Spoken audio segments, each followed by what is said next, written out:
In 2016, the information space exploded. It seemed like China was starting a project that would become one of the most complex and at the same time one of the most useful things the PRC has ever managed to implement on its territory. This time, the construction had to be done underwater, on the water, and above it. The only thing left was to send workers to build underground, on land, and above it to cover all possible challenges. But even without that, there was already a bunch of incredibly tricky problems that needed solving. But does anyone doubt that the Chinese can overcome anything? Millions of tons of materials ended up in the water, and thousands of workers toiled away in the heat using specially designed equipment for the project. The result is a whole system with each part setting some kind of construction record after it was completed, allowing one of China's key regions to keep developing at an incredible pace. Want the details? Well, that's exactly what we're here for today. The project started to come to life between two cities in southern China, Shenzhen and Zhongshan. If you're wondering whether these two cities really need such an expensive project, well, first of all, this is China, where billion-dollar mega projects are the norm. And second, how else could you improve the conditions in cities that are top players in China's economy? Shenzhen's a prefecture-level city, and its importance is clear just by looking at its GDP ranking. First is Shanghai, China's most developed city. Second is the capital, Beijing, that's pretty clear. And third is Shenzhen. As of 2022, its GDP reached over 3 trillion yuan, or $482 billion. That's more than, for example, Malaysia, Vietnam, or Denmark. In fact, it's almost the same as the entire UAE. The importance of Shenzhen can also be highlighted by the fact that it's in the top 10 cities with the largest economies in the world. It ranks 8th in terms of competitiveness and is the largest financial center globally. Also, it takes 6th place in terms of the number of billionaires according to the Huron Research Institute's top list. There are 84 billionaires in the city. It also has a bunch of other interesting advantages, like being second in the world for the number of skyscrapers, 19th for the number of research institutions, and so on. The media even calls Shenzhen China's Silicon Valley. In short, Shenzhen is an alpha city, and no, we didn't just make that up based on all its achievements. The city's considered one by the British Analytical Center Globalization and World Cities Research Network. And just imagine, less than 100 years ago, this was just a small fishing village, and now it's one of the largest megacities. Well, let's leave it at that, because listing all of Shenzhen's strengths and records would take a 20-minute video of its own. So now that we've got Shenzhen covered, what about its neighbor, Zhongshan? It's one of the few Chinese cities named after a person. It was originally called Xiangshan, and in 1925, it was renamed in honor of Sun Yat-sen, known as China's Sun Zhongshan. This city doesn't appear in the top rankings all that often, and with its 3.1 million people, it's eclipsed by its neighbor, which has nearly 13.5 million residents. Its GDP isn't as large as Shenzhen's, only about $50 billion.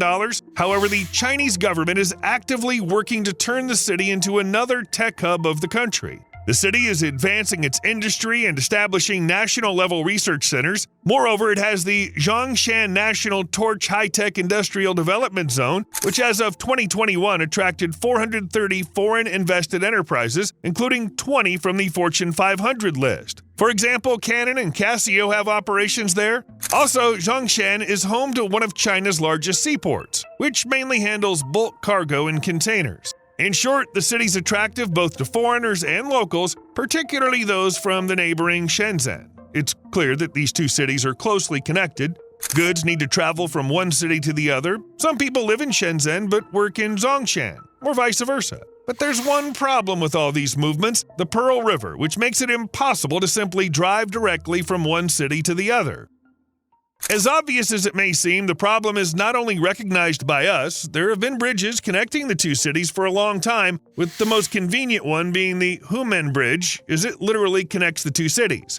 It was built back in 1997, yet the past century didn't stop it from setting records. For example, its main span stretches 2,900 feet. At the time, it was considered the longest in China. Some of the less impressive features include the bridge's total length of 11,900 feet, a structure made up of 5 large concrete sections, and the deck, which was specially designed to withstand winds of up to 200 feet per second. This kind of wind isn't uncommon here, so the solution was very useful. By the way, it's worth noting that Humen was generally the first large suspension bridge to be designed and built entirely by China itself. You could say that this bridge marked the start of China's renowned bridge-building era. However, at some point the bridge just wasn't enough. The cities were growing quickly along with China, which made a massive leap from the late 90s to the present day. This led to an increase in the population. When the bridge was built in 1997, Shenzhen had only 3.5 million residents. Now, as we mentioned earlier, the city has 13.5 million people, so the population has increased by 10 million. Meanwhile, in Zhongshan, the population grew from 945,000 to almost 3.1 million. And this is just in the cities. There are so many small settlements nearby with populations that aren't even accounted for in the official figures. You see where we're going with this? The bridge, which was built for a certain number of residents with a small margin for the future, clearly wasn't meant for such a huge population. And as the population grew, so did the number of businesses, stores, and everything else that requires cargo transportation between the cities. Moreover, the trip from Zhongshan to Shenzhen had recently been taking about 2 hours. Doesn't sound too long, right? For the Chinese, that's long, which is why in 2016, cargo ships started appearing on the Pearl River again, carrying construction materials, rebar, and everything else needed for the implementation of a new Chinese mega-project line worth nearly $5 billion. The project required islands. Unfortunately, there were none in the needed spot on the Pearl River, so the builders began implementing a strategy perfected over the years and used for the Hong Kong airport, the construction of 2 artificial patches of land. The first one is the Eastern Island. It was built south of Shenzhen Baoan International Airport, so now those arriving in one of China's and the world's most developed cities are greeted with a beautiful view of the man-made land covering an area of 3.7 million square feet. Even those who appreciate visually pleasing things will be delighted. The island looks like something from a science fiction movie. The second, Western Island, is the same type of structure, but the area is much smaller, just 1.4 million square feet. This is primarily because the island is located almost in the center of the river. Delivering materials there and simply building in such conditions is much harder than right by the shore, as with the eastern artificial land. On top of that, the creators were concerned about the environment. Working in the center of the river creates much more debris flowing downstream, so it was decided to use fewer materials. However, concern for the environment didn't end there. Just imagine, the Chinese built an artificial island the size of 19 standard football fields in just 4 months. This wasn't possible without new developments. The project team created a device that helped drive 57 giant steel cylinders into the layers of the seabed in such a short time. Less work means less debris. It's all simple and beneficial for the condition of the Pearl River. If you're wondering right now why the bridge needs artificial islands, at least in this project, the patches of land were used for rescue docks and power supply facilities. And one more tiny addition, from the Eastern Island, you'll be able to enter the underwater tunnel, while the Western Island facilitates the transition from the underwater tunnel to the sections of the bridge leading to Zhongshan. Yes, you heard right. To travel from one city to the other, you'll also need to drive part of the way underwater. Now take a look at this. No, it's not the excitement of the people that the project is finally finished. Here, Chinese workers are celebrating the opening of a factory where nearly the entire underwater route was to be assembled. It was specially modernized to carry out one of the most crucial tasks for the project, assembling the tubes that needed to be placed on the bottom of the Pearl River. Here's one of the tunnel tubes that was built at this factory. It measures 540 feet in length, 150 feet in width, and 35 feet in height. If that doesn't say much about the complexity of manufacturing such a thing, its displacement is 80,000 tons. That's more than China's aircraft carrier Liaoning. And they had to make a lot of these tubes. How were these massive tubes delivered and installed in the right place? It seems like you'd need to gather several ships in one spot. Or maybe the parts should have been made smaller to begin with.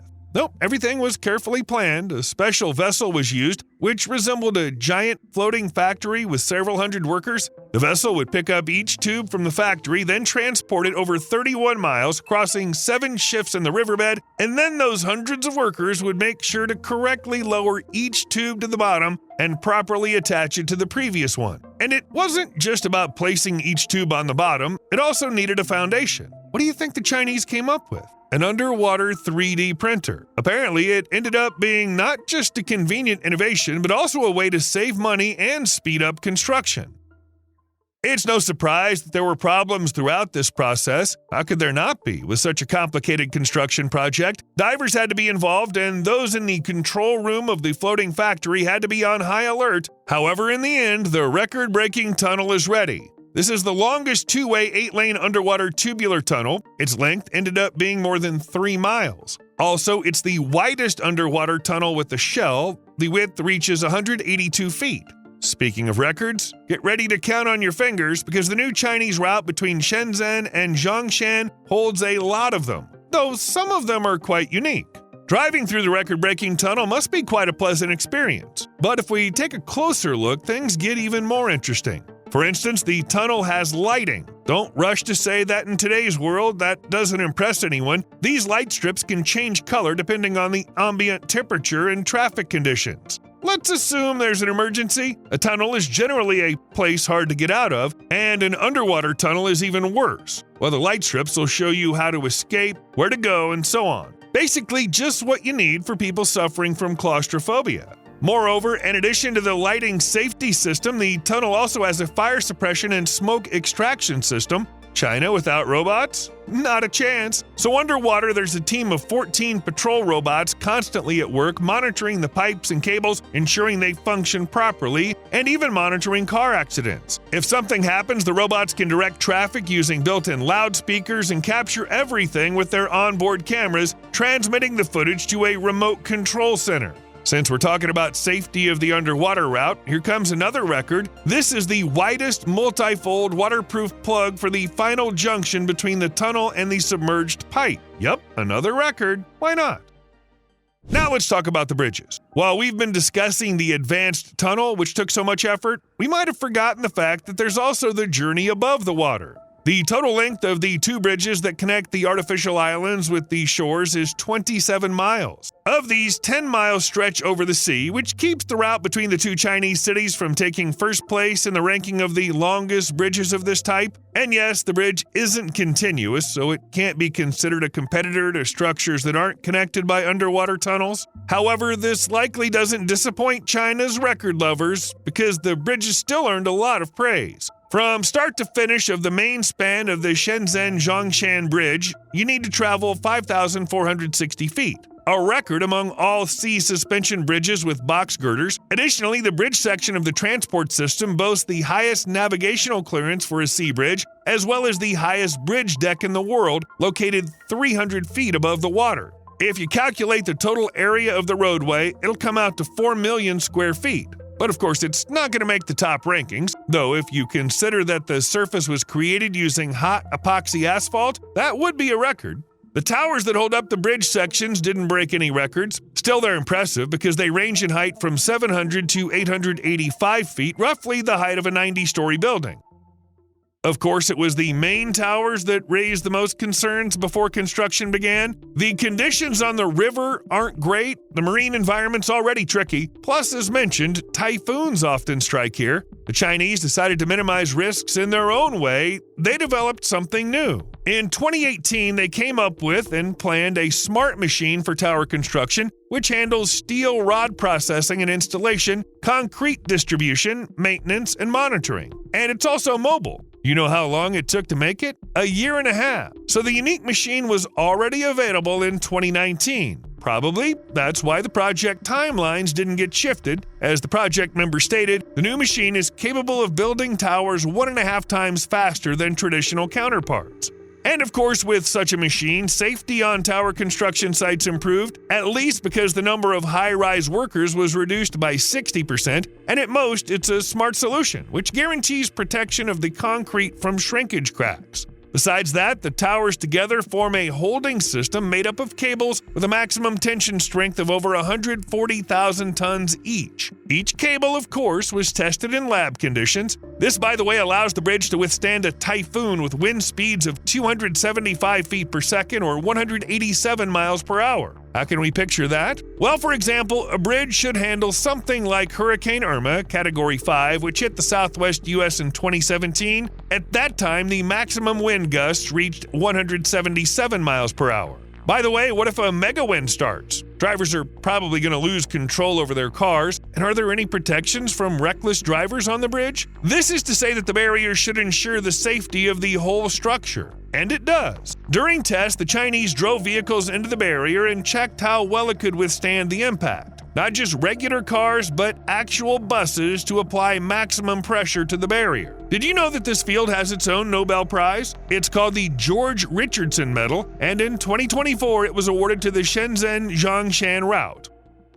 Oh, we almost forgot the most important thing for regular people. The bridge sections have 8-lane roads designed for speeds of up to 62 miles per hour, so you can enjoy the views of the Pearl River with the wind in your hair. Though it probably won't matter much to anyone because, as we remember, the most important thing is to connect Shenzhen with Zhongshan. After it opened in 2024, it became clear that getting from one city to another is now much faster. If you take the new bridge tunnel system, the whole trip will take 30 minutes, which is way less than the 2 hours it used to take to cross the Humen Bridge. Naturally, everyone liked these prospects. Of course, the cities liked it too, since they were now linked by a good route, so Shenzhen set up intercity bus routes, and in the end, everyone rushed for the 30-minute ride, which led to traffic jams. The choice was between waiting for hours or taking a 2-hour detour through nearby Humen.